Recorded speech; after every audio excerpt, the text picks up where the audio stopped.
Estamos de volta a mais uma edição de especial de informação. A ERTE continua a acompanhar cada um dos concelhos que estão na nossa área de abrangência, isto em matéria informativa, entenda-se aqui com destaque especial para o Médio Tejo. E nesta edição, atenções centradas em Tomar, pelo que contamos em estúdio com Hugo Cristóvão, presidente da autarquia nabantina, com quem iremos estar à conversa e fazer um ponto de situação em torno da atualidade deste território, sem perder, como é óbvio, de vista o futuro. Agradeço desde já a presença do presidente Hugo Cristóvão. Muito obrigado, muito boa noite, bem-vindo. Obrigado mais uma vez pela disponibilidade para estar connosco. Não vou começar pelo assunto mais importante, como é óbvio, mas é por um assunto que infelizmente tem marcado a atualidade no Concelho de Tomar, que tem a ver aqui com esta questão do vandalismo. Ainda recentemente houve registro para a lamentável destruição dos sanitários aqui no chamado Parque Desportivo. Aquilo que eu pergunto, e também na sucessão de outros episódios, aquilo que eu pergunto é se efetivamente a Câmara Municipal de Tomar tem conhecimento de que as autoridades estão a fazer o seu papel, nomeadamente aqui ao nível da identificação de quem está por detrás ou de quem tem estado por detrás destas situações. Bom, antes de mais, cumprimentar o Luciano e todos os ouvintes da Rádio ERTE, em particular os de Tomar, naturalmente, mas a todos, dizer que este é um problema que na verdade, a generalidade dos territórios, e especialmente os meios urbanos, e quanto mais ou maiores os meios urbanos forem, infelizmente mais estas situações tendem a acontecer, apesar que também já vão acontecendo em espaço mais rural. E como se costuma dizer, não é possível ter um polícia a cada esquina a toda a hora do dia. As autoridades vão fazendo o possível. Na verdade, têm sido identificados pelo menos 2 situações recentes de jovens que foram identificados, mais na questão dos grafites, ou neste caso concreto, na questão dos grafites. Portanto, um deles foi, aliás, já o primeiro, que foi numa situação ali, que foi, portanto, identificado ali num muro do Centro Cultural da Levada, portanto, o muro que dá para a Praceta Rô Lopes, e que foi já, o assunto seguiu para tribunal e, portanto, foi condenado, na minha opinião, com uma pena muito leve, porque na verdade foi uma multa. Nós preferíamos que fosse, aliás, em trabalho e já agora na entidade que sofreu o dano, portanto, neste caso o município. Nós teríamos seguramente muito trabalho para dar, nem que fosse precisamente a limpar grafites. E houve um segundo jovem mais recente também identificado pela mesma razão e que também já está, neste caso, também alvo de uma contra-ordenação. Infelizmente os casos de vandalismo são muitos, vão realmente destes os mais correntes são de facto as questões dos grafites, que eu nem chamo grafites, porque chamar grafites é até dar-lhe uma importância que não tem. Portanto, são riscos e mais riscos nas paredes, porque o grafite por si só até pode de facto ser uma arte, mas não é o caso que vamos tendo aqui na cidade. Que vão, portanto, disso a tudo o resto. Não é? Esta situação dos balneários ou das casas de banho é muito frequente, nomeadamente estas aqui junto à zona desportiva, que tem sido alvo variadíssimas vezes, mas também o estádio municipal, as instalações têm sido vandalizadas com frequência, portanto é relativamente fácil saltar lá para dentro e, portanto, e em regra, o que acontece é apenas isso, danificar alguns equipamentos, nomeadamente também afetos à União de Tomar, por exemplo, às instalações que a União de Tomar tem no estádio municipal. Também já aconteceu na piscina Vasco Chacó, embora nós aí já tenhamos câmaras de vigilância, e no estádio também vamos passar a ter muito em breve. Portanto, são espaços fechados, é mais fácil ter as autorizações para essa vigilância. Mas infelizmente, portanto, é ir atrás daquilo que não deveria sequer ser tema, portanto, porque tem a ver com civismo. Mas depois alarga-se a questões como, que também acontecem com menos frequência, felizmente, mas que também acontecem, como, sei lá, o incendiar de papeleiras ou de caixotes do lixo, o danificar, enfim, de outros equipamentos de mobiliário urbano. Os sistemas de rega são muito frequentemente vandalizados um pouco por toda a cidade. Às vezes o simples virar, portanto, o aparelho e em vez de estar a apontar para o canteiro que está a regar, estar a apontar para a estrada, outra coisa. Enfim, há muitas formas de vandalismo e infelizmente isso, para além de acrescentar trabalho, acrescentar também uma imagem às vezes negativa, naturalmente, do espaço urbano, também acrescenta custos, porque depois, naturalmente, a resolução desses problemas às vezes não são fáceis e, portanto, custam dinheiro. Como um pequeno exemplo, eu até partilhei esse na minha página pessoal, como exemplo, o busto que está na Várzea Pequena, junto ao Coreto, do general Fernando Oliveira, e independentemente aqui de questões de natureza partidária ou não, enfim, alguém que tem uma história na nossa cidade e, portanto, tem digamos, uma evocação a essa pessoa. O busto foi vandalizado e a verdade é que, como não é algo simples de tratar, porque tem desde logo vários materiais, do calcário ao bronze, obrigou uma equipa de 2 pessoas que durante 3 dias tiveram que primeiro testar vários materiais para perceber o que é que poderia resolver, portanto, limpar o mais possível, ou restaurar, porque aqui foi mesmo uma obra de restauro praticamente, enfim, esse busto e o pedestal onde está colocado, e depois aplicar e, portanto, fazer esse trabalho, que foi um trabalho minucioso, e que nunca fica a 100%, porque Sim. Não se consegue retirar a totalidade, ficam sempre alguns vestígios de tinta ou de outras situações e, portanto, é de facto muito lamentável. Nós, com a PSP, e aqui digo mais a PSP porque realmente trata-se essencialmente mais de espaço urbano, temos solicitado muito a sua intervenção,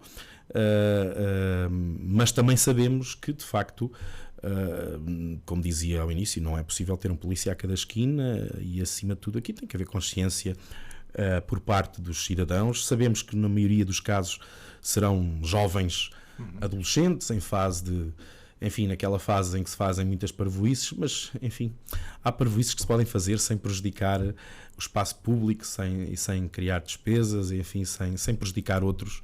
E é também esse o apelo que fica, que todos nós sejamos vigilantes também sobre essas atitudes, porque às vezes também acontece que as pessoas vêm e não denunciam, não chamam a atenção. Eu sei que é difícil, eu próprio já chamei a atenção algumas vezes, por exemplo, para os jovens que jogam à bola. Aqui não é bem os jovens, porque tem mais a ver com os seus pais, não é? Porque às vezes aqui, neste caso, muitas vezes falamos de crianças, mas, por exemplo, jogar à bola na Praça da República usando o pórtico da Igreja de São João é capaz de não ser, de facto, algo bom, não é? Estamos a falar de pedra calcária, trabalhada, muito frágil e no fundo, uma herança patrimonial. E quando chamamos a atenção, parece que às vezes há pessoas que até ficam incomodadas, acham que estamos ali a ultrapassar qualquer direito seu. Ora, não. Qualquer um de nós, cidadãos, deve ser, de facto, vigilante sobre aquilo que é de todos e é isso que se pede, de facto, a todos. Por falar em vigilância, que ponto de situação é que se pode fazer nesta altura do processo de videovigilância, a colocação de câmaras, como é que está? Está numa fase final, ou seja, neste momento, portanto, já houve o trabalho técnico, de discussão técnica entre os nossos serviços portanto, municipais, do Gabinete de Informática e os serviços técnicos da PSP, para não só identificar os locais mais ideais, mas também a capacidade técnica de colocar nesses locais apontados, porque nem sempre é fácil, é preciso que haja uma ligação elétrica logo por ali, é preciso que haja também uma ligação de rede, e neste caso em fibra óptica, porque para que isto funcione bem não é recomendável usar o Wi-Fi, portanto será tudo por ligação por cabo. E, portanto, passada essa fase técnica, o elencar desses locais está feito. Há aqui uma fase que compete à PSP, portanto, junto da Comissão Nacional de Proteção de Dados, portanto, apresentar já o projeto definitivo. E é nessa fase que estamos, enquanto que nós também, por outro lado, o município, faremos o processo de aquisição das câmaras e depois da sua instalação. Estamos a falar ainda de cerca de 150 mil euros, portanto é um enfim, um investimento que, lá está, era bom que não fosse necessário, porque estes 50 mil euros podiam ser gastos noutras coisas, mas, portanto, que vamos gastar ou investir neste sistema. É natural que isto ainda possa demorar aqui mais algum tempo, eventualmente até ao final do ano, porque os processos de aquisição também, obviamente, até pelo valor, obedecem aqui a concurso, como digo muitas vezes, e até para que se perceba, nós não podemos chegar ali à loja e comprar, há todo um procedimento formal e de prazos, enfim, que é preciso ultrapassar, mas eu quero crer que, à partida, até ao final do ano, o mais possível, teremos o sistema instalado e a funcionar. Muito bem, então avançamos e esta segunda-feira precisamente ficou marcada pelo arranque do ano letivo. Aqui duas grandes novidades, se assim podemos dizer, as obras na escola Gualdim Paes, também aquilo que está projetado para o novo Jardim de Infância Raul Lopes. Já lá vamos, permita-me aqui começar por lhe perguntar no que diz respeito, e este é um assunto sempre falado no início de cada ano, no que diz respeito aos assistentes operacionais, tendo em conta os 2 agrupamentos, ainda há aqui necessidades a ter em consideração? Bom, há sempre, não é? Porque desde logo há sempre no universo de 200 pessoas, portanto é esse universo que falamos quando falamos das escolas, portanto é 1/3 dos funcionários do município estão colocados nos 2 agrupamentos escolares e, portanto, nas diversas escolas da cidade e do concelho. Claro que com um maior número aqui na cidade, onde precisamente as escolas são maiores. E, portanto, no universo de 200 pessoas, há sempre algumas pessoas de baixa ou que entram de baixa e que é preciso substituir, sejam baixas de curta duração ou baixas mais prolongadas. Além também das reformas, portanto, este setor é o setor onde mais reformas, lá está também pelo número, pelo número que representa este universo, mais reformas têm existido e, de facto, a faixa etária era também bastante elevada e, portanto, nos últimos 3, 4 anos, o processo de renovação tem sido muito grande, precisamente porque tem havido muitas reformas, e o mesmo aconteceu agora desde o encerramento do ano letivo e agora o início. Portanto, durante o verão houve mais um conjunto de reformas. Nós temos feito concursos sempre com bolsa de recrutamento, ou seja, e no máximo que a lei permite, que são 18 meses, precisamente para que tenhamos sempre uma bolsa de recrutamento onde ir buscar quando precisamos de substituir. Portanto, é um processo relativamente rápido. Isto no caso das reformas. No caso das baixas não é tanto assim, porque desde logo só é possível substituir ao final de um mês de baixa, porque até um mês não é efetivo, a pessoa pode regressar a qualquer dia, ou a partir de um mês passa a ser de longa duração e, portanto, já podemos substituir. Fizemos um concurso específico para isso, que portanto, também, no fundo, também ficou concluído ainda durante o verão e, portanto, está neste momento ativo, também para fazer face a essa questão mais específica das baixas, apesar que neste momento o número nos tais 200 não é muito significativo, estamos a falar talvez meia dúzia de pessoas nessa situação. Mais uma vez, isto aumenta sempre custos, porque nós não deixamos de pagar o salário a quem está de baixa, não é? Isto só se passa nas autarquias locais. Já agora que se perceba, mais uma daquelas diferenças que existe no nosso país. Portanto, no Estado Central a baixa é paga pela Segurança ou pela Caixa Geral, aliás, pela ADSE. No caso das autarquias, não. São as entidades, são as autarquias que continuam a pagar o salário a quem está de baixa. É uma reivindicação que temos há alguns anos e que ainda não foi atendida pelo Estado Central. Mas, portanto, a esse nível eu diria que havendo sempre uma situação ou outra a resolver, até porque depois também sempre nos primeiros dias, primeiras semanas, os próprios agrupamentos, as direções dos agrupamentos por vezes percebem que é preferível colocar mais alguém numa determinada escola, às vezes até afeta uma determinada sala, no caso dos jardins, e retirar do outro lado. Portanto, isso é uma gestão que compete, está delegada portanto, nos diretores, e não tem tanto a ver com a quantidade, mas às vezes digamos, o limar de algumas arestas. Portanto, mas eu diria que a nível do pessoal, havendo sempre com certeza um caso aqui ou ali que é preciso de uma semana para a outra resolver, e nomeadamente estes por via das baixas, mas está pacífico e se calhar é até o ano não que tenha havido grandes complicações nos últimos anos, mas é talvez o ano em que está ainda menos complicado a esse nível. Portanto, E já agora aproveito para dizer que temos mais um concurso que abriu precisamente na passada semana, portanto mais um concurso a decorrer, naturalmente demorar alguns meses, até porque concorre sempre muita gente e portanto isto faz com que os concursos demorem mais tempo, as várias fases do concurso, mas portanto há mais um concurso a decorrer, precisamente para que quando a bolsa de recrutamento do anterior se esgotar, o mais possível já exista uma nova bolsa onde ir buscar pessoas quando necessário. Muito bem, então a transformação, por assim dizer-se, da escola Gualdin Pais, em que ponto é que está este processo? Recordo-me que em recentes reuniões da Câmara Municipal de Tomar, neste caso a oposição, o PSD, deixou aqui as dúvidas em torno da necessidade destas obras, sobre se seriam ou não precisas. A comunidade, acredito eu, respondeu que sim, que são necessárias. Bem, a mim parece-me evidente, isso é uma discussão que na verdade não é propriamente discussão, quer dizer, não é discussão, é uma posição do PSD que sempre foi contra, como eu tenho dito, aliás sublinhei-o nas últimas intervenções que ocorreram por parte do PSD, que é efetivamente o maior partido da oposição e o único que está representado no Executivo, portanto na Câmara Municipal. Sublinhei isso, quer dizer, e é legítimo pensar assim. Portanto, o PSD nunca foi favorável a esta, digamos, à recuperação da Gualdin Pais. Terá as suas razões, eu não, enfim... Mas sem recuperação, esta escola tinha futuro? Bem, há escolas no país que estão piores, é verdade.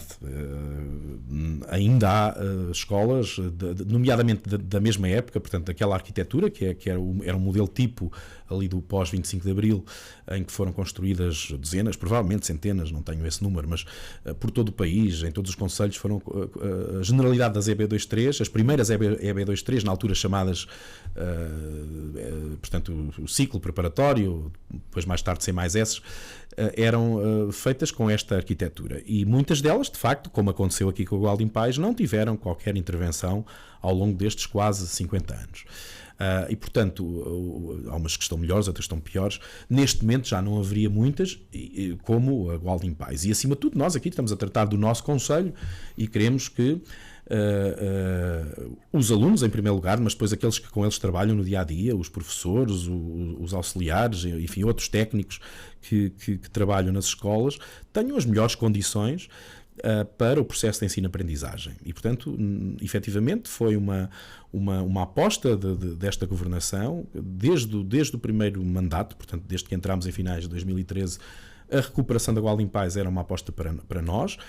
Trabalhámos nesse projeto e depois fomos à procura de financiamento. No anterior quadro comunitário não havia financiamento porque entendia-se que nacionalmente este já não era um problema, a generalidade das escolas estavam intervencionadas, apesar que de facto havia muitas que não estavam. E, portanto, houve aqui também, da nossa parte, mas a nível nacional, da própria Associação Nacional de Municípios, uma reivindicação de que era preciso voltar a abrir financiamento para as escolas. Houve esta possibilidade do PRR, que no fundo veio, portanto, abrir aqui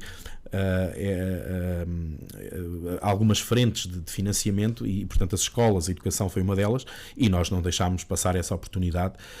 Vamos ter aqui uma recuperação que, apesar de tudo, mais enfim, singela, mais simples que se calhar as que estão a ser feitas noutros sítios. Nós não vamos ter uma escola nova, portanto não vamos deitar aquela escola abaixo e fazer algo novo. Como eu costumo dizer, é trazer aquela escola para o século XXI. Portanto, usar a sua, digamos, aquilo que é a sua estrutura, que é uma estrutura boa, melhor até que algumas escolas mais recentes ou de arquitetura mais recente. Portanto, é uma escola que funciona bem, tem bom espaço, funciona bem em termos da distribuição dos espaços, não é? As salas são boas, são amplas, a escola está bem concebida em termos de pensamento, em termos de planeamento, mas era uma escola de facto com 50 anos, portanto, obviamente que as canalizações, a eletricidade, aquilo que são os vãos, portanto, as janelas que obviamente já não são de vidro duplo, aquele sistema, por exemplo, aquilo abria a meio da cabeça dos miúdos e, portanto, não, era até um bocado perigoso. Enfim, há muita coisa que precisa ser renovada, é claro, depois com a questão da fibra óptica, enfim, de tudo que tem a ver com a climatização. Também, no fundo, por exemplo, falei na questão da eletricidade, a escola estava preparada para os anos 70, 80, ou seja, em que havia, em cada sala de aula havia um aquecedor se houvesse, e mais nada eletrónico praticamente na generalidade das escolas. Hoje não, todas as salas têm computadores, têm quadros interativos, lá está, a climatização tem outras exigências e, portanto, a infraestrutura física da rede elétrica tem que ser obviamente muito diferente. Aquilo que se fez ao longo dos anos foi ir fazendo acrescentos e isso também põe em causa a segurança. Portanto, é disso que estamos a falar, no fundo, de renovar, reabilitar aquele edifício. Claro, também os espaços exteriores, que precisam muito, o pavilhão, que também estava muito já degradado. Eu lembro-me que já quando lá fui estudante, e já lá vão 30 e tal anos, já na altura, por vezes, estávamos sem aulas, porque quando chovia muito havia umas infiltrações e por segurança tinha que se desligar o quadro e, portanto, não havia aulas nesses dias. E, portanto, é disso que estamos a falar, uma reabilitação de 5 milhões e meio, é a segunda maior obra que fazemos no âmbito desta governação, portanto, para se perceber a importância dela e da importância para nós e da importância, neste caso, da temática de educação. Só o Centro Cultural da Levada foi mais dispendioso, teve acima dos 6 milhões, portanto é a segunda maior obra que fazemos em termos orçamentais e, portanto, também em termos de importância. Achamos de facto que é importante, independentemente da oposição, neste caso o PSD, que, enfim, terão as suas razões, não as sei, mas sempre foram contra, e isso demonstra, aliás, opções que foram tidas no passado e que eu próprio na altura disse que eram erradas, quando se decidiu fazer uma escola nova, porque foi o que aconteceu no caso da EB23, Nuno Álvares Pereira. Ao invés de reabilitar a existente, já aí houve uma má opção. Mas acima de tudo, essa opção não eliminou a necessidade. Portanto, até porque Nuno Álvares tem estado, enfim, como sardinha em lata, para usar uma expressão mais popular, e portanto obviamente continua a fazer falta, e como dizia o Feliciano e bem, a comunidade tem-no demonstrado. Aliás, eu devo dizer que apesar de entrarmos este ano em obras na escola, o que é sempre um momento em que alguns pais optam por outras situações que lhes pareçam mais seguras ou mais confortáveis. A verdade é que o número de alunos este ano aumentou na Gualda em Paz, portanto demonstra bem da necessidade daquela escola. Ainda há pouco falou nessas obras na escola do Nuno Álvares Pereira, e aproveito para fazer a ponte aqui com o Jardim de Infância Raul Lopes, se calhar aqui também para recordar que nessa altura já se podia ter projetado essa intervenção no Jardim de Infância, assim não foi esse entendimento, e aqui também correr atrás do tempo. Sim. Para dar conta de uma reivindicação também antiga. Claro, eu não quero muito falar do passado, mas efetivamente, porque obviamente o passado é importante para percebermos o presente e às vezes as escolhas e as condicionantes que temos, mas em todo caso já vamos com uma década da nossa governação, portanto não... o que lá vai. Mas de facto eu também o disse na altura, quando estava na oposição, que não percebia, apesar daquela opção que não me parecia ser a mais correta, de investir na Nuno Álvares e na Raul Lopes, que no fundo foi a mesma obra. No mínimo, então, o que deveria ter acontecido é que ao fazer-se, no fundo, uma escola nova, porque também foi o que aconteceu, a Raul Lopes foi um edifício novo, portanto estamos a falar, portanto, da escola de primeiro ciclo. Então, no mínimo, era fazer aquilo que já na altura era aquilo que se fazia por todo o país, que era fazer uma escola de primeiro ciclo e de pré-escolar, os chamados centros escolares.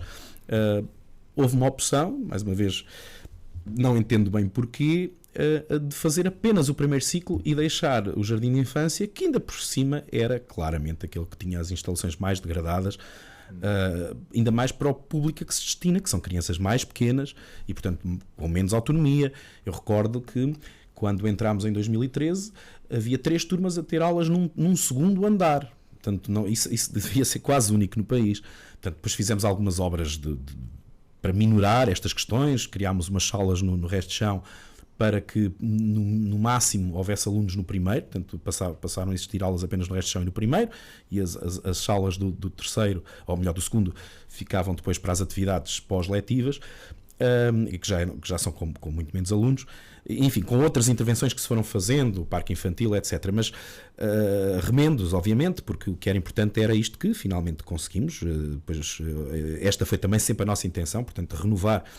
Neste caso não é renovar, aqui sim é mesmo fazer um edifício novo, porque aquele não tinha qualquer possibilidade de recuperação, e portanto é um edifício novo que ainda por cima portanto, vai ter a valência de pré-escolar, equilibrando, portanto, tendo menos turmas, porque efetivamente tinha 7 turmas, é demasiado, e numa cidade com a nossa dimensão também não justifica ter uma escola com 7 turmas de jardim, portanto reduz para as 5 turmas, o que permite equilibrar, neste caso com a Santiria e com a Templários, as duas escolas, neste caso até do outro agrupamento, portanto equilibrando entre escolas e agrupamentos e fazendo uma divisão também mais coerente, mais equilibrada das crianças pelos vários estabelecimentos. Entretanto, funcionárias e também as crianças foram colocadas na aula da Rua Dom Lopo Dias de Sousa, no antigo colégio. Está aqui uma obra que está projetada para um prazo de 2 anos.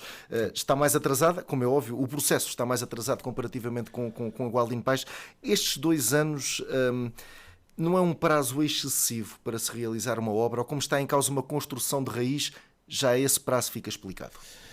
Sim, bom, antes de mais dizer que eu ia dizer e esqueci-me, portanto, na questão do projeto para Raul Lopes, não vai ser apenas jardim, portanto reduz o número de alunos do jardim, mas depois vamos ter a valência de creche, será algo novo, teremos uma creche municipal para cerca de 80 vagas, o que é de facto uma necessidade que premente, porque nós já houve contactos com o município para garantir lugar futuro? Já houve quem contactasse o município? Não. Que eu saiba, não. Quer dizer, pode ter acontecido com os serviços, mas a mim pelo menos não me chegou isso. Mas efetivamente há de facto falta de creche, e apesar de sabermos que também ao nível dos particulares está a ser, nomeadamente o CIR, também o Centro de Assistência Social, estão a aumentar a sua capacidade, mas ainda assim não será suficiente, e portanto vamos ter também essa valência. A questão das obras, portanto do jardim, aqui é preciso perceber que realmente estamos a falar de um edifício novo. Primeiro haverá a fase da demolição, que ainda demora algum tempo, não é? Hoje demolir dá quase tanto trabalho como construir, até porque é preciso tratar, e bem, tratar todos os materiais, todos os resíduos que não podem ser depositados em um pinhal qualquer, como antigamente, e às vezes aqui ali ainda vai aparecendo, infelizmente, mas são todos tratados, separados e enviados para as devidas entidades. E, portanto, só esse é um processo longo, mas depois toda a construção, num espaço que não tem, é também preciso perceber essa condicionante, não tem a mesma folga de área que, por exemplo, a Gualdim Pais tem, que é um terreiro amplo, e mesmo a questão da envolvência, portanto até das vias que envolvem, tem outra facilidade que aqui o jardim e a rua que lhe está afeta, portanto a Coronel Garcês Teixeira, ali na Estrada da Serra, para ser mais fácil, tem condicionantes que também vão com certeza pender um bocadinho ou condicionar um bocadinho o decurso da obra. Mas ainda assim a obra não vai começar já, portanto, ou seja, nós quisemos foi, portanto aqui a nossa estratégia foi, bom, como a obra há de começar lá para janeiro, é aquilo que se prevê, portanto ele está neste momento em fase de concurso, e acredito que vai, nos tempos que correm, temos que ter sempre esta dúvida se o concurso não fica deserto, porque de facto há muitas obras pelo país fora a decorrer e empresas a menos para tanta obra, não é?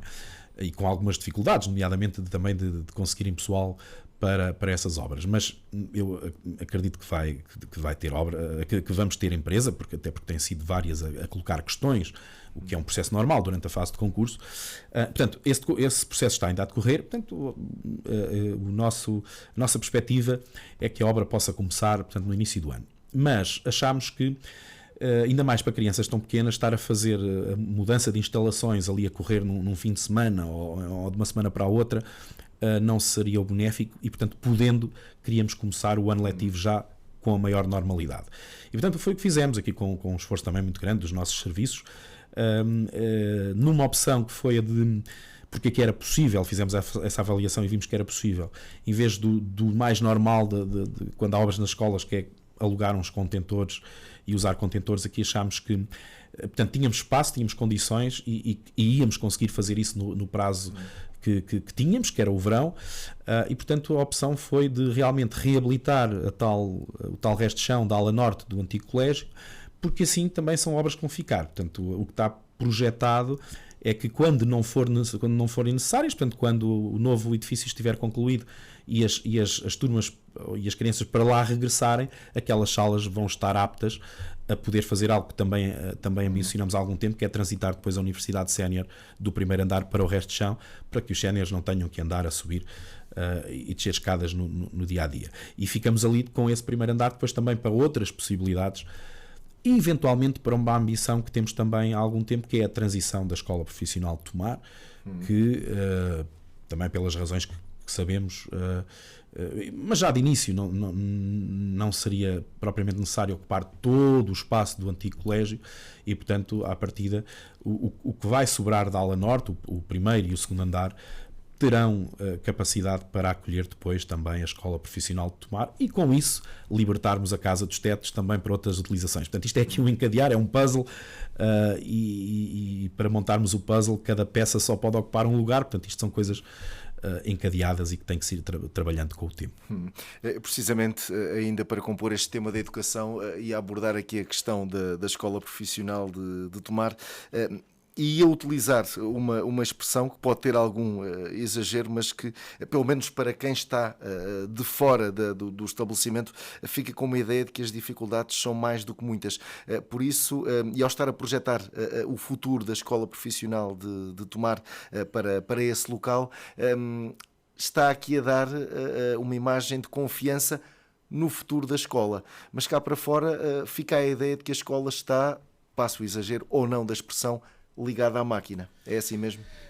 Vamos lá ver. É evidente que a escola, como muitas outras escolas profissionais do país, nomeadamente aquelas que têm uma concorrência mais direta, mais próxima dos estabelecimentos públicos, têm passado dificuldades. E isso não é escondido. Pelo contrário, eu até fui o primeiro que comecei a dizê-lo, aqui há meia dúzia de anos. Se calhar na altura alguns não perceberam o que eu estava a dizer, ou não estavam tão despertos para o assunto, ou politicamente não era tão interessante falar no assunto. Mas, efetivamente, quando o anterior governo, e bem, tomou uma decisão de voltar a colocar no ensino público, nas escolas de ensino público, o ensino profissional, e de fazer uma aposta no ensino profissional, a ideia, como disse, está bem feita, está bem pensada e deve acontecer, porque em muitos concelhos não havia oferta se não for na escola pública, mas o problema está depois em que é chapa 5 e em dar também, se calhar, demasiada liberdade depois aos agrupamentos escolares.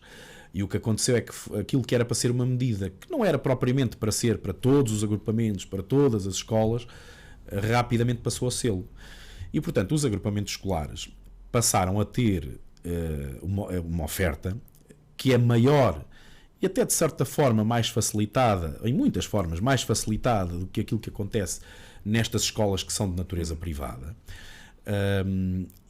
Portanto, perceba-se, a escola profissional de Tomar é uma escola privada, é detida a 50% por uma entidade pública que é o município de Tomar, mas não deixa de ser uma escola privada, portanto com regras de uma instituição privada, portanto passou aqui a existir uma concorrência desleal.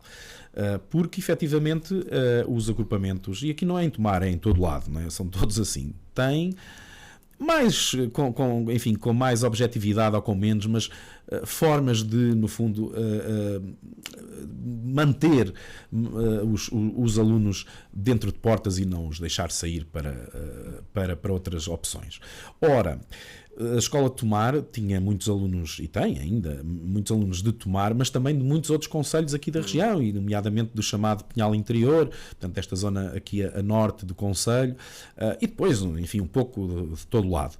Ora, se mesmo para a questão do próprio concelho não é fácil, a um miúdo com 15, 16 anos, deixar a escola, porque entretanto há lá um curso que também lhe dá continuidade de estudos, até lhe dá a possibilidade de ir para o ensino superior, e estão lá os amigos, já conhece o espaço, tem todas as facilidades, estar a mudar para uma escola onde não conhece, que tem até um aspecto diferente, não tem aquele aspecto normal da escola mais habitual. Se já é difícil para quem está dentro de portas, num concelho, então para os que têm que transitar de concelho, muitas vezes tinham que vir ficavam durante a semana e só iam ao fim de semana a casa, mais difícil é.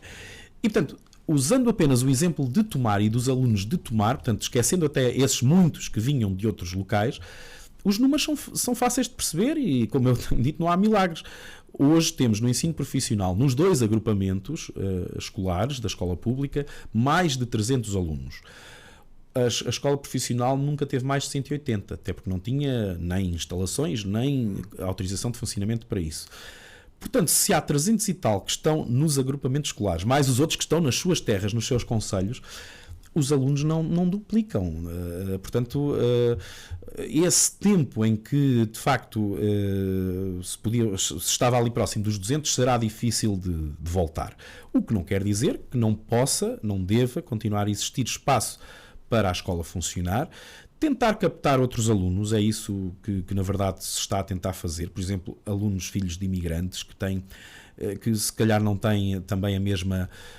Enfim, que tem mais abertura, nomeadamente para os cursos que são prestados pela escola profissional. É preciso perceber, por exemplo, que a nossa escola profissional estava muito vocacionada para a hotelaria e restauração, para os cursos de cozinha, para o curso de profissional de sala, enfim, de tudo o que está ligado tanto com a cozinha e com a restauração e a hotelaria. Que, convenhamos, atualmente não são muito populares entre os mais jovens. Não é porque não haja saída profissional. Há muita procura, muitos nem precisavam de acabar o curso para ter trabalho.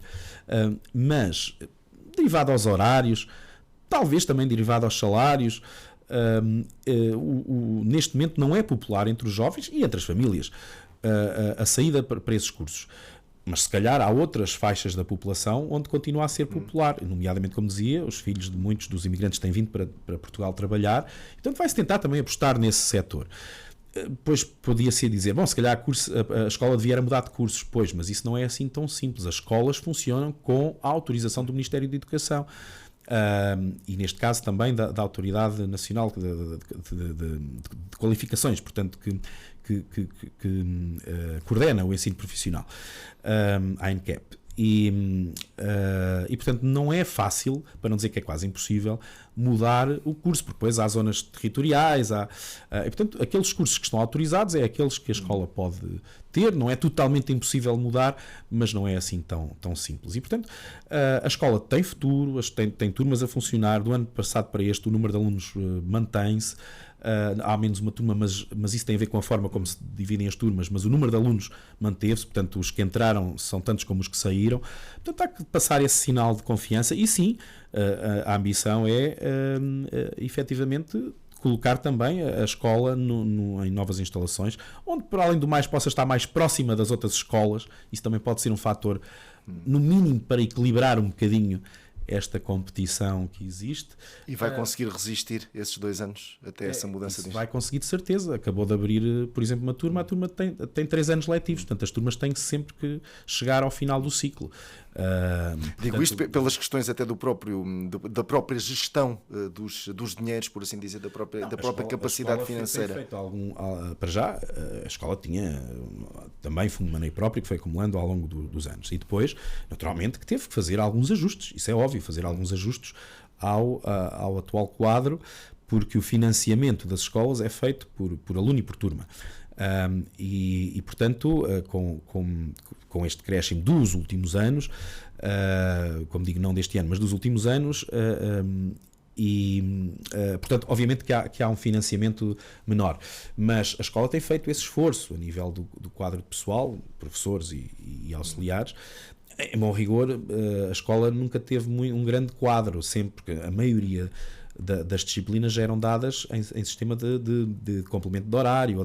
Eram muito poucos os professores que tinham horário completo naquela escola, não é? Portanto, uma escola que sempre funcionou muito assim, portanto, com professores que não tinham, porque não havia turmas suficientes para ter horários completos e, portanto, à exceção de meia dúzia de casos, e portanto sempre funcionam muito com esse complemento de horários e é isso que mantém. Portanto, há alguma flexibilidade até mais fácil nesse aspecto de ir adaptando portanto, a massa salarial, as despesas fixas, àquilo que é a realidade de funcionamento em cada ano. Volto a dizer, há problemas, mas não é para entrar em pânico, ou seja, nomeadamente para os alunos que lá estão a frequentar e para as suas famílias, vão acabar os seus cursos seguramente e vão entrar outros cursos. A escola, temos que acreditar assim, até porque também nada nos garante que não voltem a existir alterações a nível nacional nesta questão do ensino profissional, não é? Portanto, vamos ver se esta iniciativa de generalização do ensino profissional na escola pública é para manter ou não. Já temos ouvido algumas coisas que dizem, parecem querer apontar noutras vias, vamos ver. Ficamos então com essa convicção.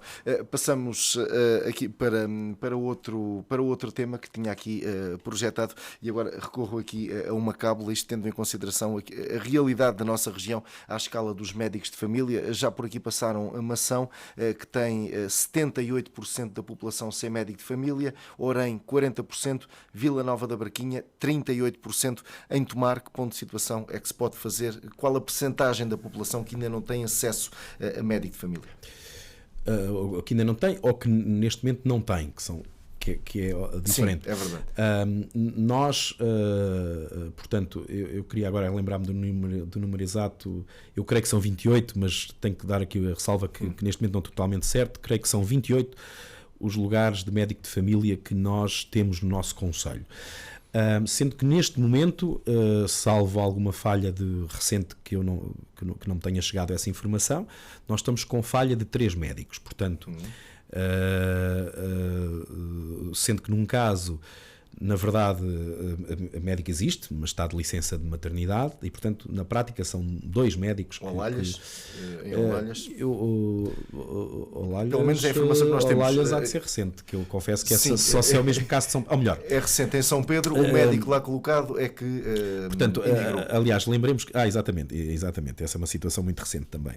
Bem, atenção que Olalhas, São Pedro, Serra Junceira estão a funcionar já como o SF, aliás, ao qual se junta depois também, além da Ribeira Pedreira, e portanto, que é um bom modelo a vários níveis, e desde logo neste, que é o de que os médicos não são fixos do local A ou B, portanto, dentro dessa USF têm que suprir o mais possível as falhas uns dos outros, e portanto há essa rotatividade para garantir que os vários locais da USF vai tendo cobertura. Claro que se começam a falhar muitos, depois torna-se difícil para os que estão fazer essa cobertura, mas esse é de facto o modelo, até porque depois os médicos ganham por objetivos e, portanto, digamos que têm um acrescento salarial precisamente para suprir essas falhas. É diferente dos casos em que ainda não é assim, que é no fundo a outra metade do concelho, portanto aqui a Ceiceira, Paialvo, Madalena Bezelga, são as 3 freguesias maiores onde esta realidade não existe.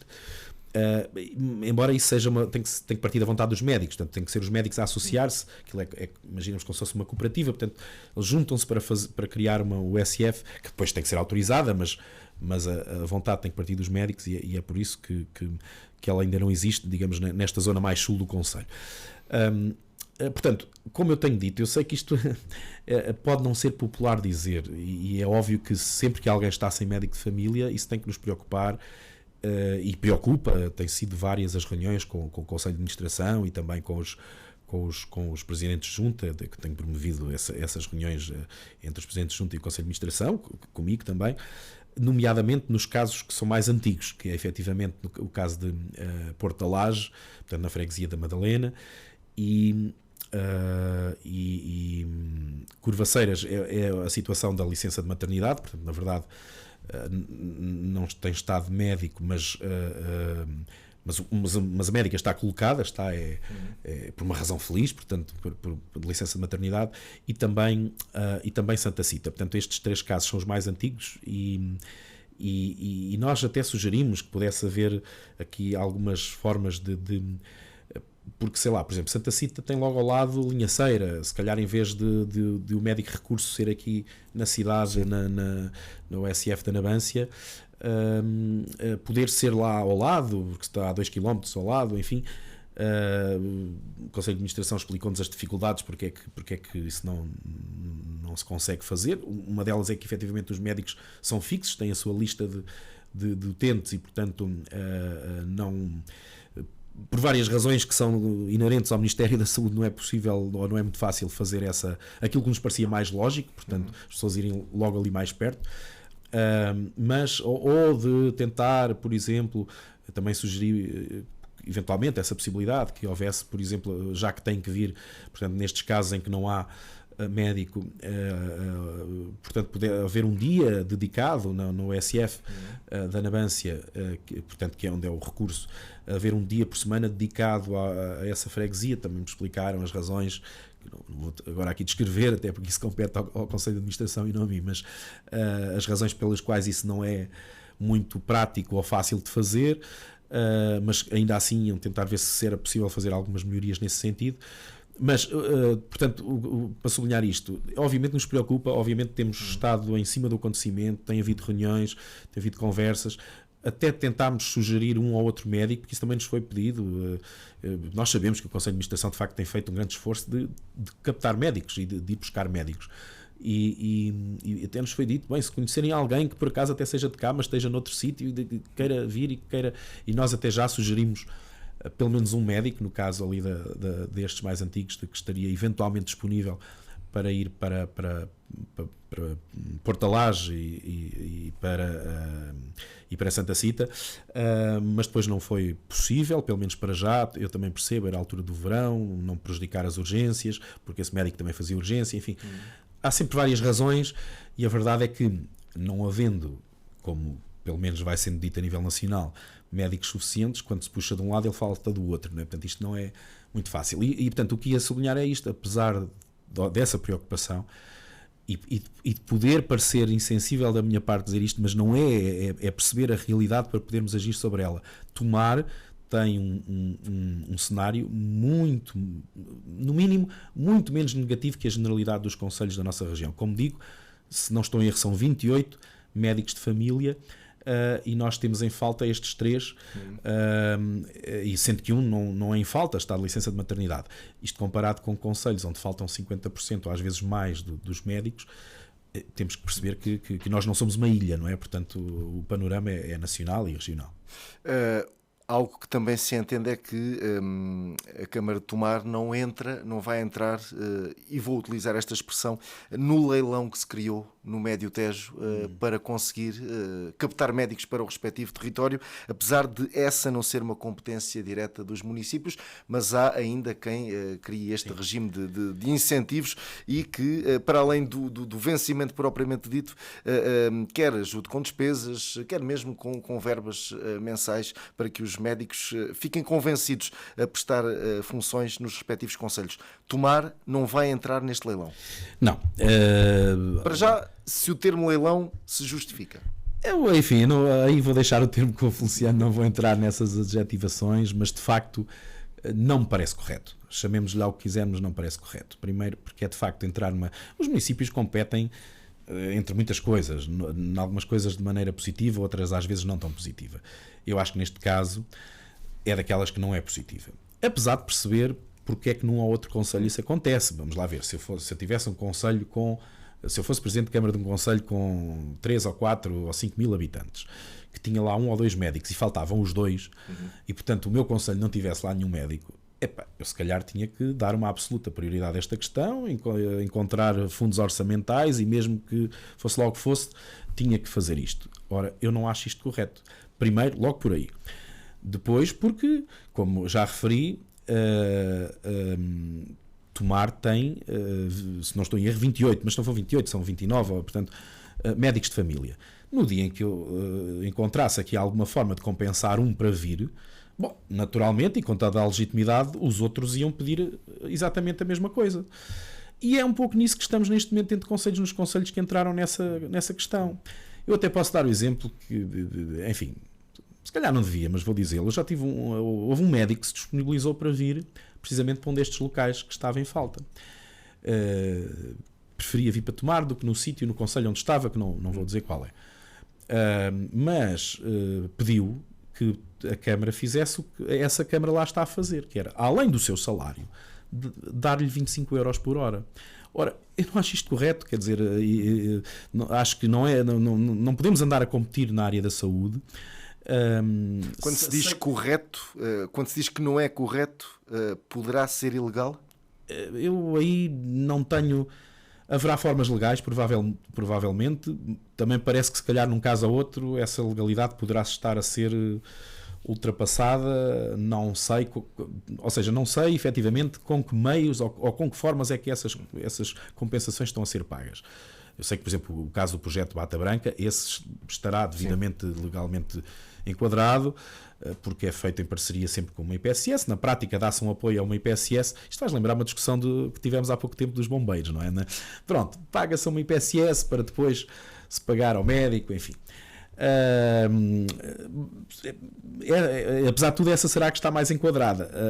Haverá outras situações que se calhar não estão tanto, mas eu não, como costumo dizer, os outros conselhos, cada um tem os seus problemas, os seus meios e as suas opções.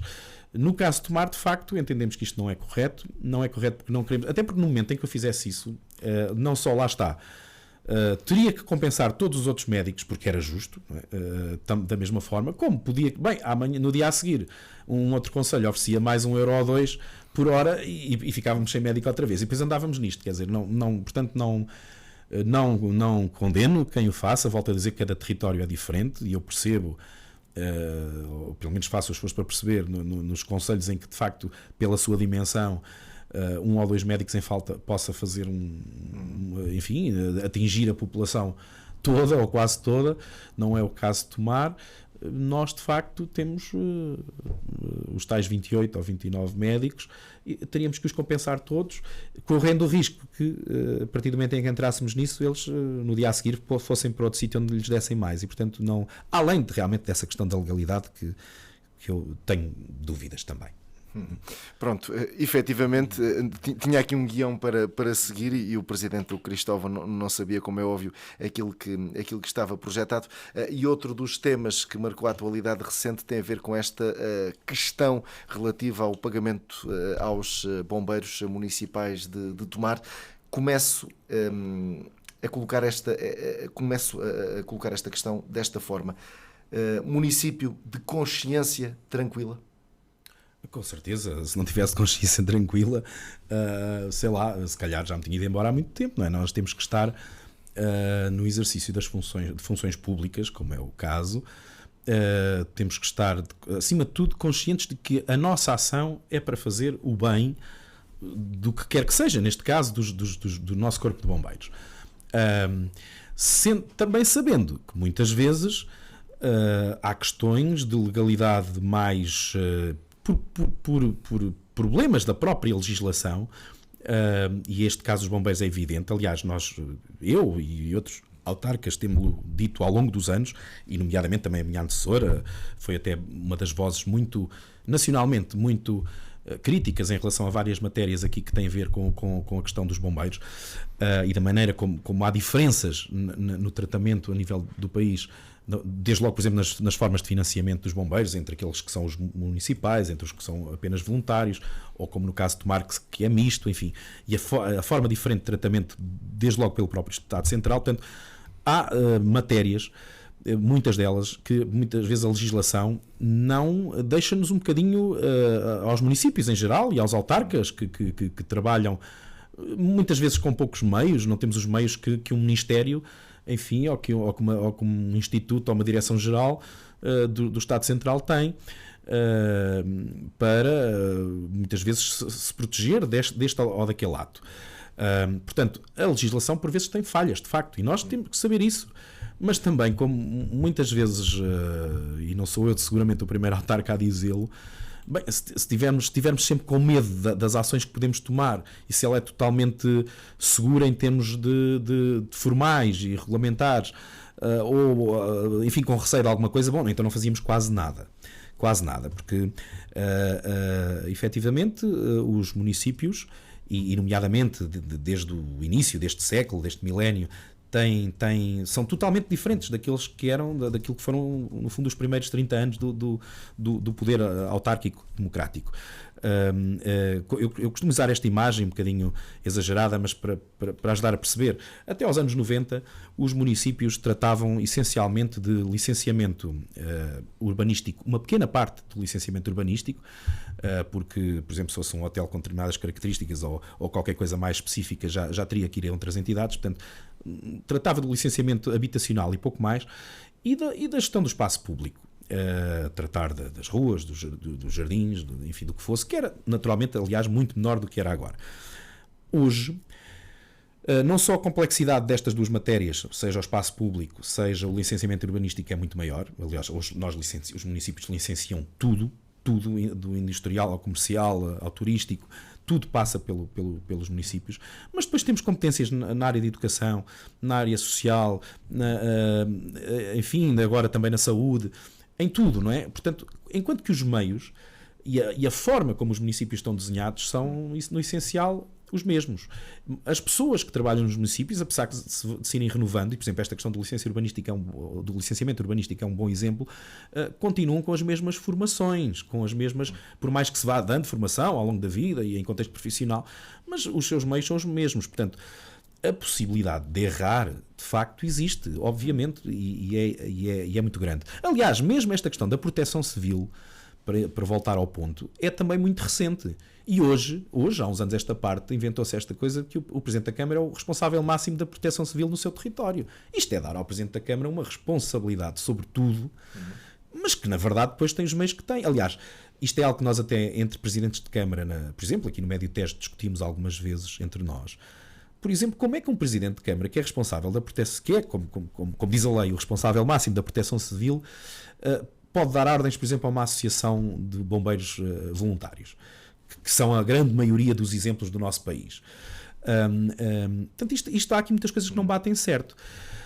Voltando ao ponto, portanto, a questão dos bombeiros, e dito isto... Mas o Tribunal de Contas considerou ou não esse financiamento como ilegal?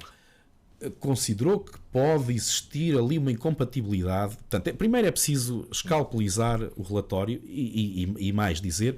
Esta auditoria, que acontece com muita normalidade, ainda a semana passada, ou há 2 semanas, tivemos mais uma auditoria nos bombeiros. Aliás, levei isso esta semana à reunião de Câmara para conhecimento, e que tinha a ver com os financiamentos da Autoridade Nacional, e disse que estava tudo bem, tudo certo. Portanto, as auditorias são normais, são recorrentes neste setor, no setor financeiro, no setor urbanístico, particularmente nestes 3, portanto, proteção civil, setor urbanístico, setor financeiro, às vezes também na parte de recursos humanos. Portanto, as auditorias são muito regulares e isso é normal e deve acontecer. Portanto, é o sistema a funcionar. E às vezes são, de facto, apontadas situações de, olhem, esta questão aqui assim se calhar devem corrigir porque não estão a fazer isto da melhor maneira, ou o ato formal deve ser mais assim ou mais daquela forma. É muito normal. E portanto, estas auditorias deste período, esta aqui em causa, que está em causa e que remonta ao período de 2015-2018, aconteceu em vários outros municípios também. Ora, primeiro foram colocadas a circular, e sei que há de continuar ainda durante algum tempo. Aliás, vamos ter uma Assembleia Municipal, estou absolutamente certo que isso vai ser tema nessa Assembleia. Baralharam-se. Vamos acreditar que ingenuamente, mas infelizmente já não sou ingênuo há muitos anos, portanto, objetivamente, algumas forças da oposição, e 2 partidos em particular, e um deles eu compreendo, mas do outro, que até teve a maior parte dos anos da responsabilidade, que é o PSD, portanto, que teve a maior parte dos anos da responsabilidade de gestão no Conselho de Tomar, aí já não compreendo tanto como é que se podem dizer aquelas coisas, mas em que se tentou baralhar muito daquilo que era, por exemplo, falava-se em 8 milhões de transferências para os bombeiros. Bem, era muito bom que o município em 3 anos tivesse 8 milhões, ou 4, aliás, tivesse 8 milhões para dar aos bombeiros. Foi quanto? Mas para explicar, o Tribunal de Contas, quando faz a análise, primeiro faz a análise a todas as transferências do município naqueles 4 anos. Sim. E todas as transferências é que são os tais 8 milhões. O que é que estão nessas transferências logo à cabeça como os grandes valores? As transferências para as juntas de freguesia, que naquela altura andavam na casa de 1,5 milhão por ano, e do programa de apoio ao associativismo, que naquela altura andava na casa do 500 mil. Portanto, só estes 2 dá 2 milhões por ano. Portanto, 2 vezes 4 dá 8 milhões. Os bombeiros, portanto, a tal transferência para as 2 associações que depois prestavam apoio aos bombeiros, a Liga dos Amigos e o CCD, que é a Associação dos Funcionários do Município. Portanto, o conjunto destes 4 anos, estamos a falar de 400 mil euros. O número não é exato, é 410, 400 e pouco mil euros. Portanto, cerca de 100 mil euros ano. E para que é que ia esta transferência? Essencialmente para pagar as refeições durante os períodos especiais de defesa contra os incêndios. E dentro disto, o que é que o portanto, o relatório da auditoria aponta como principal questão que sim, temos consciência que pode ter aqui, enfim, alguma, no mínimo, duplicidade de financiamento. Ou melhor, ainda antes, há uma questão formal que é apontada, que é dito que a transferência que fazíamos era com base numas normas que criámos, porque não havia nada antes, portanto eram umas normas internas, ou seja, aprovadas apenas pela Câmara Municipal, e entendia-se que ao serem entidades externas deveria ter havido um regulamento municipal, sim, portanto um documento aprovado na Assembleia Municipal. Bom, é uma questão formal, tudo bem, pode estar certo neste caso, mas é uma questão formal, estamos a falar de formalidades, ou seja, não altera o conteúdo do documento, apenas a forma como foi aprovado. E depois, portanto, nessa questão das refeições, como já referi, de facto Tomar é um dos poucos, são 20 e poucos corpos bombeiros no país que têm esta característica, que são mistos. Portanto, tem uma parte de profissionais, que são bombeiros que são funcionários municipais, e depois uma parte de voluntários. E portanto, quando estamos na época especial de combate aos incêndios, nós prestávamos, agora temos reduzido isso, as refeições. Portanto, os bombeiros estavam de prevenção no quartel ou noutros locais. Recordo que na altura do verão, nós nestes últimos anos temos tido, ou pelo menos nos dias de risco máximo, portanto, na antiga escola de Chão das Maias, aí um piquete para estar ali mais próximo de uma zona que é muito sensível e, portanto, para um ataque mais rápido se for necessário. Portanto, independentemente dos locais, prestávamos as refeições a todos sem distinção. Portanto, quer o bombeiro fosse profissional, quer o bombeiro fosse voluntário. No caso dos profissionais, é verdade que essa componente já existe no salário. Portanto, no salário existe a componente do subsídio de refeição. E, portanto, pode-se de facto dar aqui o caso, que no caso dos bombeiros profissionais havia um duplo financiamento, ou seja, recebia a senha de refeição e também recebia o almoço ou o jantar, no caso de... Mas convenhamos, para quem tem que fazer a gestão destas coisas e lembrando que nos lembramos sempre dos bombeiros quando precisamos muito deles, quando corre tudo bem, felizmente não nos lembramos, mas eles não deixam de estar aptos a intervir. Então estamos num cenário destes e íamos dizer aos bombeiros, olha, tu almoças, tu não almoças, tu jantas, tu vai à procura, há de haver aí algum restaurante que te sirva. Ou quando é preciso dar o reforço à meia da noite ou o que seja, porque há uma situação de, vamos dizer, não, tu tens direito, tu não tens direito. Quer dizer, isto é para se perceber as questões podem parecer pequenas, mas de facto são dificuldades da gestão do dia-a-dia e são óbvias. Portanto, para mim, em primeiro lugar, e eu não tinha essa responsabilidade direta, estava com a minha antecessora, mas independentemente, eu teria feito exatamente o mesmo.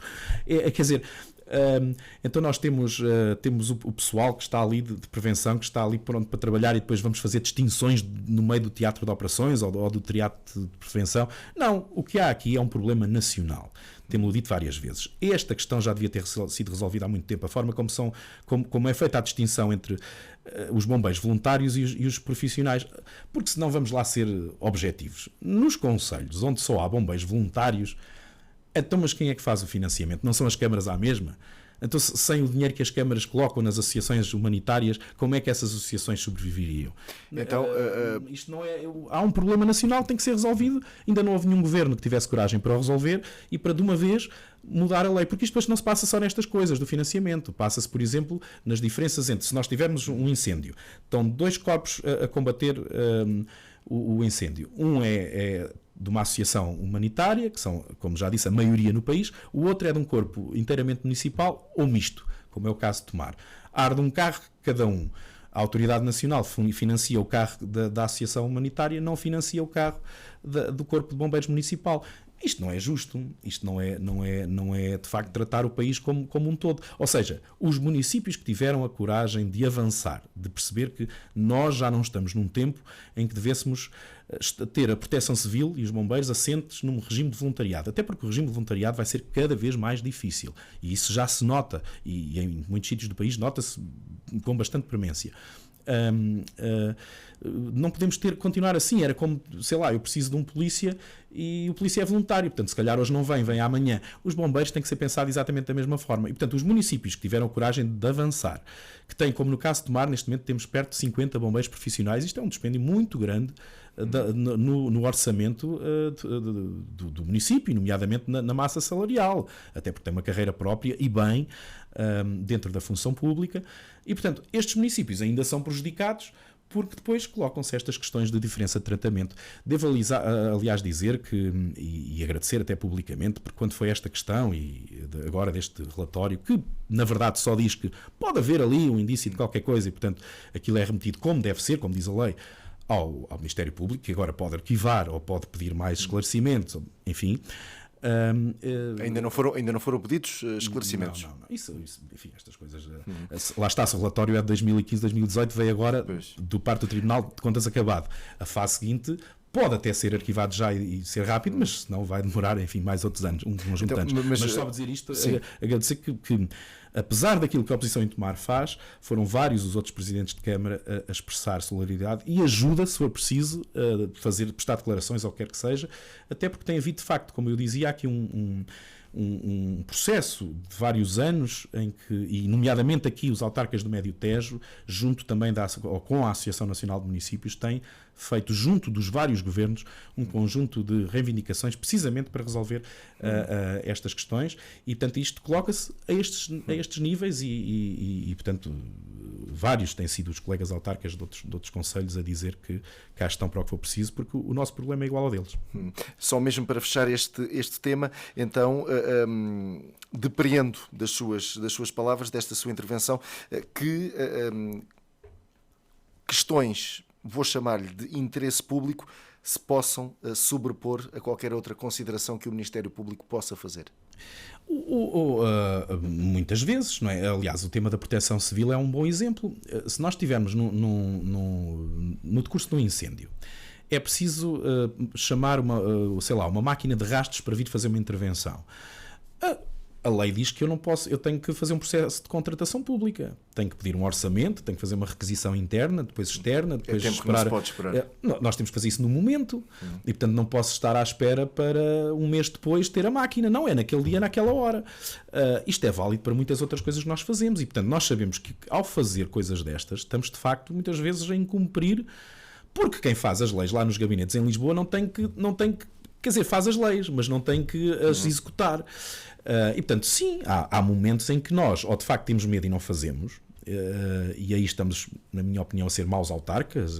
O nosso papel é defender as populações e agir quando é preciso agir. Temos consciência disso, portanto, portanto, há alturas em que temos mesmo que agir, não podemos estar à espera, não? Muito bem, já ultrapassamos o nosso tempo, mas tinha aqui ainda alguns assuntos a colocar-lhe. Para já pedir um ponto de situação relativamente ao processo das habitações a custos acessíveis. Acredito que este seja cada vez mais, ou que esta seja cada vez mais uma corrida contra o tempo. Há aqui prazos a cumprir, ainda que possa haver mais alguma compreensão, digo eu, aqui nos aspectos mais burocráticos deste dossiê.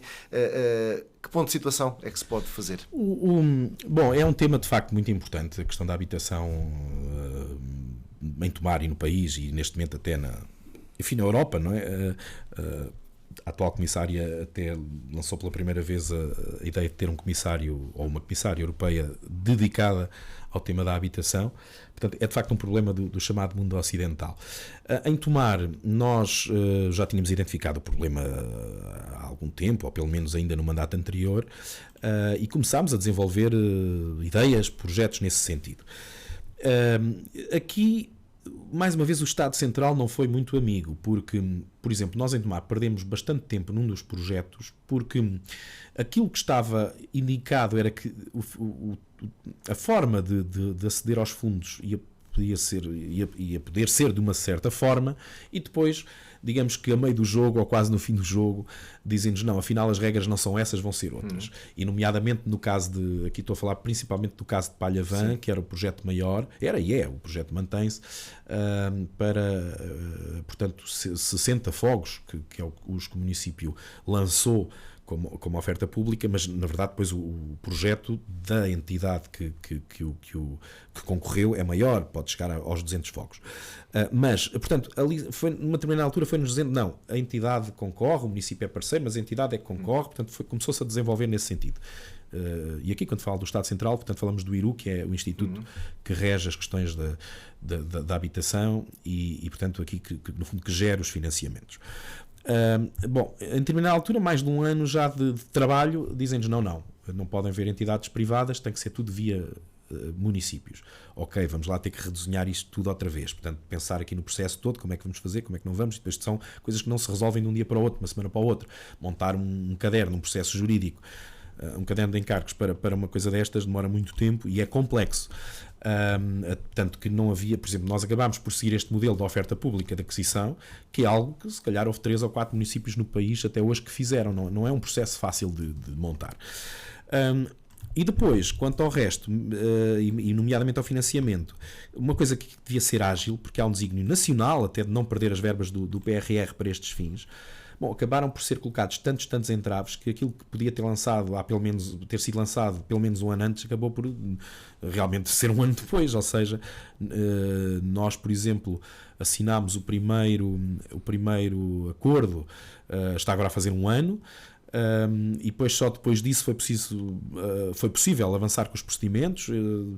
Enfim, chegámos ao ponto em que estamos hoje, que temos 2 procedimentos lançados de concessão exploração, de concessão construção.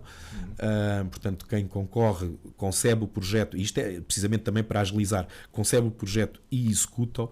Para onde? Portanto, os 32 fogos da Churumela e os 12 fogos de Marmelais. Portanto, ali junto à antiga sede dos escoteiros, onde aliás temos umas casas, um terreno que comprámos à fábrica da igreja e que já começámos a demolir. Não pudemos ainda demolir a totalidade porque ainda há uma família numa das casas.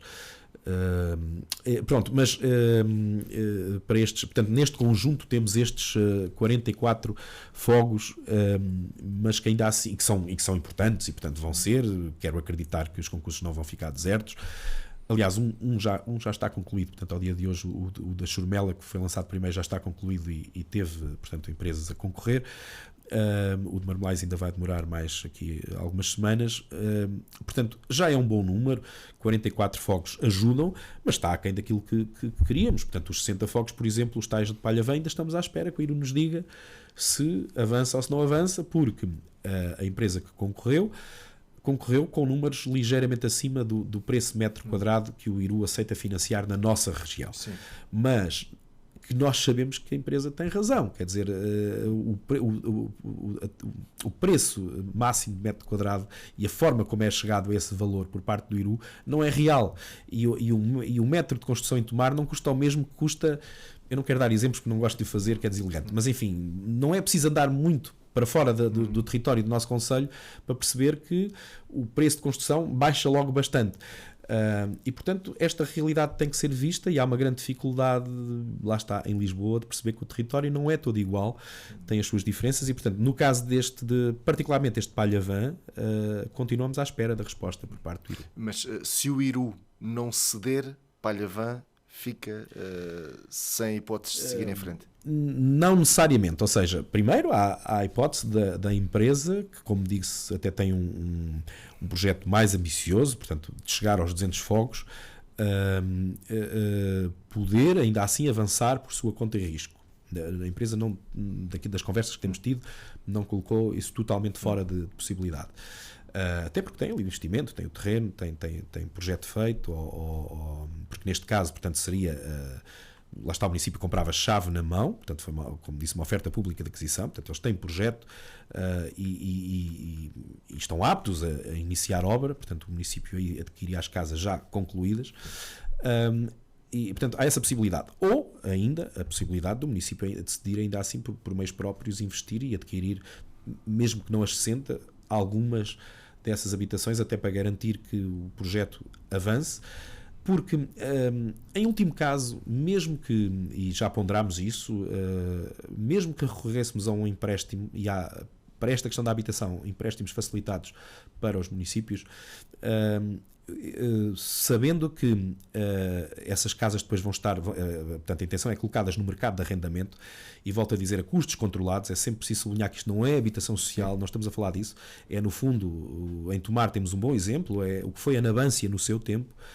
Portanto, essas casas com depois o valor das rendas facilmente pagariam o empréstimo, e portanto é também uma hipótese que ponderamos de colocar em cima, ou temos-la em cima da mesa, mas primeiro queremos ver se de facto há ou não financiamento para elas. Já agora, a habitação está aqui também ligada à população, e vou ter novamente como ponto de referência alguns dos concelhos que já aqui por aqui passaram neste ciclo de entrevistas. Orem, Vila Nova da Barquinha, dizem que estão numa tendência de aumento de população. Em Tomar também há essa tendência? Feliciano, vamos lá ver, isto depende sempre de várias coisas. Primeiro, de que números é que partimos e que números é que dispomos, e também que percepção é que temos. A nossa, e a minha em particular, percepção é que efetivamente a população tem crescido. Basta ver que nos últimos 2 anos, pela primeira vez desde que há registro, desde que há memória, mas seguramente nos últimos 20 anos, mas há de ser bem mais do que isso, nós temos mais alunos nas escolas, portanto matriculados nas escolas, em Tomar. E de ano para ano tem crescido, este ano voltou a crescer. Nós estamos neste momento com um problema que há escolas que não têm vaga. Isto nas escolas do ensino público não era muito habitual. Dir-me-ão alguns, mas isso é os imigrantes que vêm para cá trabalhar. Não é verdade. Quer dizer, também é, em alguns casos, sim. Mas não, há muitos jovens casais que estão da pandemia para cá, não começou ontem, mas especialmente, e se tivermos que ter aqui um limite temporal, diremos que é da pandemia para cá. Há muitos jovens casais e por exemplo da nossa geração, que estão a regressar a Tomar, alguns, outros que não eram de todo de cá, mas que querem sair das áreas metropolitanas, querem sair daquela confusão, e ter uma vida mais calma, ter sítios com mais qualidade de vida. Tomar tem claramente essa qualidade de vida, e é nisso muito que temos apostado. E portanto, e depois temos alguns outros indicadores, até pelos consumos de água, ou a questão também se calhar até outros níveis das conversas que temos com os carteiros, ou enfim, que na verdade hoje quase não há casas, ou há muito menos, pelo menos, casas fechadas no nosso concelho. Além de que temos aquela questão que o nosso concelho tem uma área muito grande, que isto depois cruza com os dados dos censos. Mas os censos, ainda agora os de 2021, que se calhar também não foram feitos nas melhores condições, até porque se estava a atravessar a pandemia com as restrições que tinha, mas dizem que se perdeu alguma população. Pois, mas nós sabemos bem que há, e isto com certeza não acontece só em Tomar, mas Tomar tem uma grande componente desta realidade.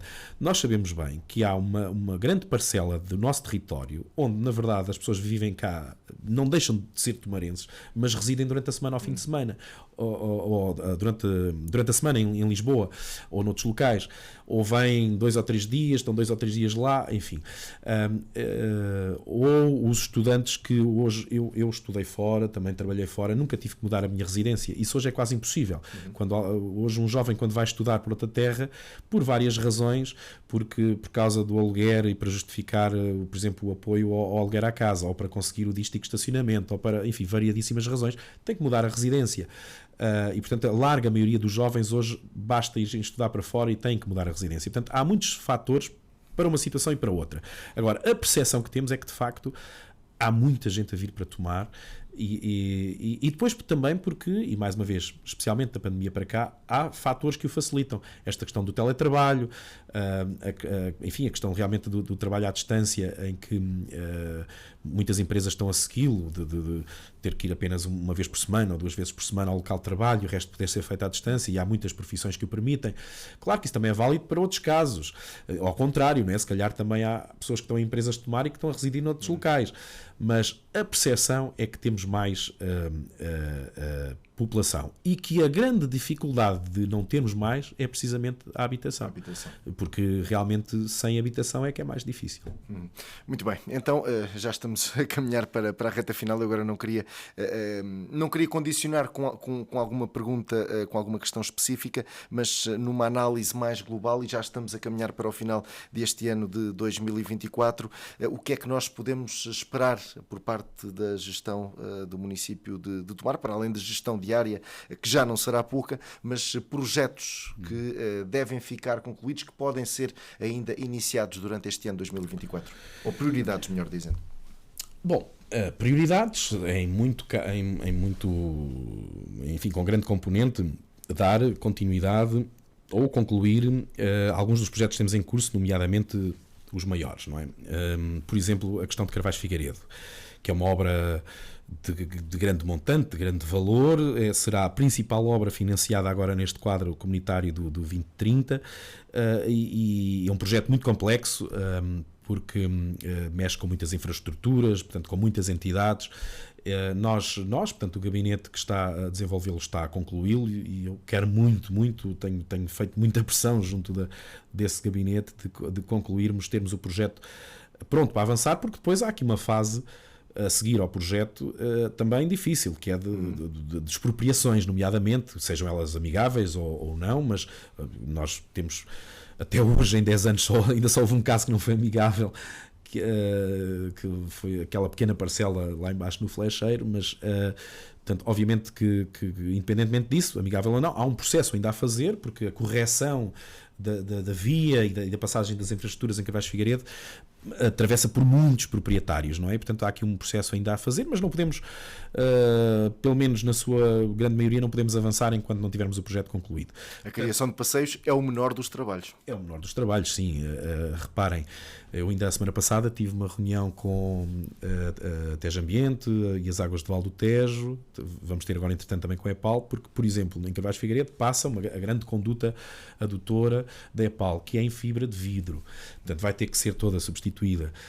Isto é válido depois para a criação vamos lá colocar o saneamento, mas também o gás, a fibra óptica, enfim, o espaço canal não é muito grande. Portanto, isto em ponto pequeno é o que aconteceu na Corredora do Mestre, portanto, em Palhavã, em que também tivemos que substituir a grande conduta da EPAL, que passa também ali, que vem das avessadas, e portanto, em ponto pequeno, Palhavã é em ponto pequeno aquilo que acontecerá em Carvalho Figueiredo. Portanto, são muitas infraestruturas, a iluminação também, portanto, a parte das redes, tudo mais, portanto, muitas infraestruturas com quem nós temos que, e estamos a dialogar no sentido de consertar tudo isso, porque depois o fazer o pavimento e os passeios é realmente o mais fácil, não é? O que é mais difícil, complexo e demorado é aquilo que fica enterrado e que não se vê, mas que é também a parte fundamental, ou, neste caso, pelo menos tão fundamental como depois aquilo que será feito à superfície, que é dar comodidade e segurança às pessoas que ali passam todos os dias e aos que lá residem. Portanto, esse será a grande aposta, é fechar este projeto,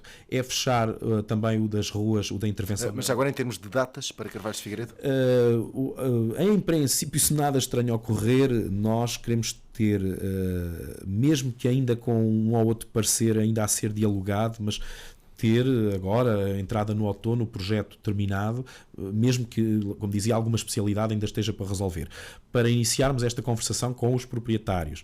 Aliás, a intenção será, não quero avançar com datas porque ainda não posso ter essa certeza, mas o mais possível agora, ainda, enfim, meados de outono, poder fazer uma apresentação pública. Estamos a projetá-la para Carvalho Figueiredo, portanto fazê-la mais próxima daquela população, onde se possa apresentar o projeto e começar, portanto, a definir essas conversas com os proprietários, sendo certo que a obra, se conseguirmos que avance uma primeira fase já no início de 2025, estou a ser se calhar um bocadinho ambicioso, mas portanto terá que ser faseada, será muito difícil fazer esta obra, só uma obra que ainda não temos valores finais projetados, porque só quando tivermos o projeto, mas há de ir para os 7, 8 milhões, portanto vamos ter que dividir pelo menos em 2 fases depois a sua execução. Portanto, estamos a falar de uma obra entre São Lourenço e a rotunda da A13. Sendo que depois, paralelamente, estamos já também a desenvolver projeto, já está contratado o projeto para a Ponte da Marianaia. Ou seja, isto é toda uma lógica aqui.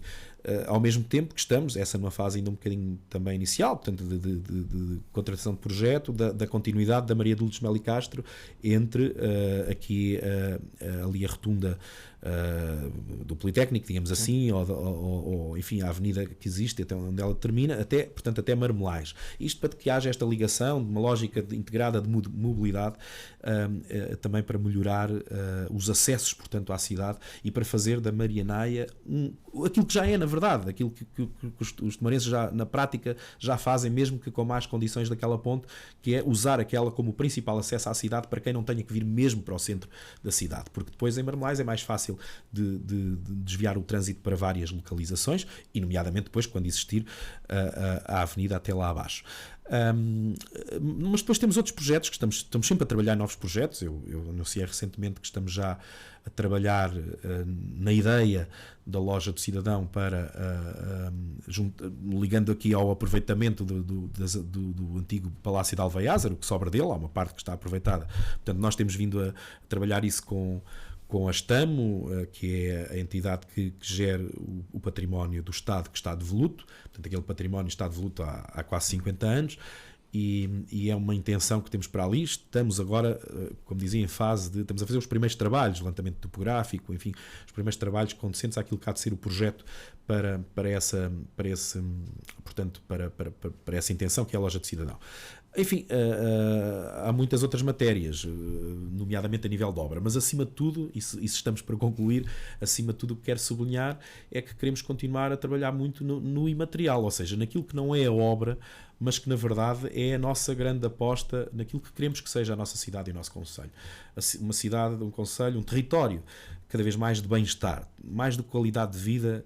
Hoje o conceito é mais que isso, é um território de bem-estar. Ou seja, onde a educação, a cultura, o desporto, uma série de outras áreas das ofertas que existem para a população fazem, efetivamente, acrescentam à qualidade de vida, acrescentam à vontade de cá viver, mas também dos que queiram para cá vir viver, até porque isso é cada vez mais um fator competitivo dos territórios e, nomeadamente, até para fixar trabalhadores e empresas. Cada vez mais as empresas, e especialmente em algumas áreas mais modernas, mais modernizadas, por exemplo, das novas tecnologias, mas não só, em várias áreas da economia, as empresas também procuram isso, procuram territórios onde de facto a oferta disponível a vários níveis para os seus trabalhadores seja boa, porque sabem que isso também é uma forma de agarrar bons trabalhadores. Claro que temos de facto aqui esta pedra no sapato, que é um fator muito importante, que é a habitação. Portanto, por mais qualidade de vida que exista, de facto, se não houver oferta de habitação disponível e a preços que sejam compatíveis com todas as bolsas, ou seja, claro que pode e deve existir habitação mais cara, mas também tem que existir alguma habitação mais razoável, a custos mais razoáveis, e portanto esse é de facto